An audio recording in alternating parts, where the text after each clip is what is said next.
हुजूर अलैहिस्सलाम फरमाने लगे, भाई एक बंदे के 3 भाई थे, मिसाल देखना और जरा समझाने का अंदाज देखना मेरे हबीब का। करीम रसूल सल्लल्लाहु ताला अलैहि वसल्लम फरमाने लगे, उसके 3 भाई थे, उसके इंतकाल का वक्त आ गया। उसने एक भाई से पूछा, भाई मैं तो दुनिया से जा रहा हूं, तू मेरे साथ क्या करेगा? उसने कहा, मैंने तेरे साथ क्या करना है, बस जैसे ही तू फौत हो जाएगा तेरा रास्ता और है, मेरा रास्ता और है। तो नबी पाक अलैहिस्सलाम ने सहाबा से फरमाया, इस भाई के बारे में तुम्हारा क्या ख्याल है? कहा, हुजूर ये तो बिल्कुल सलाम के काबिल भी नहीं, इससे तो इतना सा भी ताल्लुक नहीं रखना चाहिए, जो फौत होते ही कह रहा है कि तेरा रास्ता। समझ आ रही है मेरी बात? खुश होकर बैठे और गौर से सुने। कहा तेरा रास्ता और है और मेरा रास्ता। तो सहाबा कहने लगे, हुजूर इससे सलाम दुआ भी नहीं रखनी चाहिए, कोई ताल्लुक नहीं, भाड़ में जाए, ये भी कोई भाई है? कहता है खत्म होते रिश्ते भी खत्म। नबी पाक अलैहिस्सलाम ने फरमाया, फिर उसने दूसरे भाई से पूछा कि यार मैं तो दुनिया छोड़ रहा हूं, तू मेरा भाई है, तेरा मेरा रिश्ता है, अब तू बता मैं अगर मरूंगा तो तू मेरे साथ क्या करेगा? तो उसने कहा, भाई मैं तेरी तीमारदारी भी करूंगा, जब तू फौत हो जाएगा मैं तेरे गुस्ल के साथ भी शरीक होऊंगा, लोगों के तुझे कफन भी पहनाऊंगा, अपने कंधों पे तुझे सवार करके कब्र तक ले जाऊंगा, दफन में भी शरीक होऊंगा, जनाजा भी पढ़ूंगा, तेरी कब्र पे मिट्टी भी डालूंगा, लेकिन फिर सारी दुनिया वापस आएगी तो मैं भी आ जाऊंगा।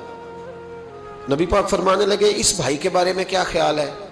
अर्ज की, या रसूल अल्लाह सल्लल्लाहु अलैहि वसल्लम, ये पहले वाले से तो बहुत बेहतर है, पहले वाले से तो बहुत बेहतर है, तीमारदारी भी कर रहा है, गुस्ल कफन भी कर रहा है, जनाजे में भी शरीक हो रहा है, जनाजे को कंधा भी दे रहा है, दफन में भी शरीक है। हुजूर फरमाने लगे, अब उसने तीसरे से पूछा कि मैं अगर दुनिया से जाऊंगा तू मेरे साथ क्या करेगा?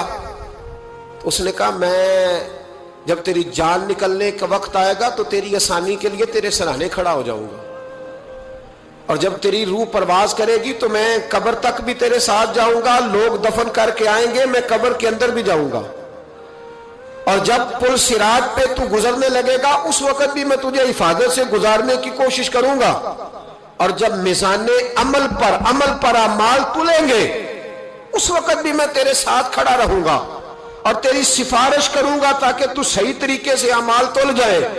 और वो भाई कहने लगा, मेरे भाई जब तुझे शदीद प्यास लगेगी तो तेरे लिए पानी का बंदोबस्त करने की कोशिश करूंगा, तू मेरा भाई है, मैं तुझे तन्हा नहीं छोड़ूंगा, उतनी देर तेरे साथ रहूंगा जब तक तू जन्नत में दाखिल नहीं हो जाता।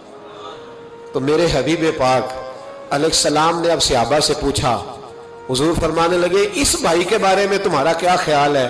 तो सहाबा कहने लगे, हुजूर बाकी दोनों को छोड़ देना चाहिए, ताल्लुक किसी के साथ रखना चाहिए जो कब्र में भी जाए, मैदान अमल पर भी जाए, मैदान महशर में भी साथ जाए, पुल सिरात पे भी साथ जाए, जन्नत में दाखिले के वक्त भी साथ जाए, इसे ले जाना चाहिए। तो हुजूर ने फरमाया, अब सुनो मैं तुम्हें समझाना क्या चाहता हूं। या रसूलल्लाह फरमाइए। फरमाया, वो जो पहला भाई था ना जिसने कहा था मरते ही तेरा मेरा ताल्लुक खत्म, वो तुम्हारा माल है। जब तुम दुनिया से चले जाते हो तो फौरी तौर पर माल से तुम्हारा ताल्लुक। और भाई नाराज ना होना, बेटियां बेटे बड़ा प्यार करते हैं, पर अम्मा मर जाती है तो पहले बालियां उतारते।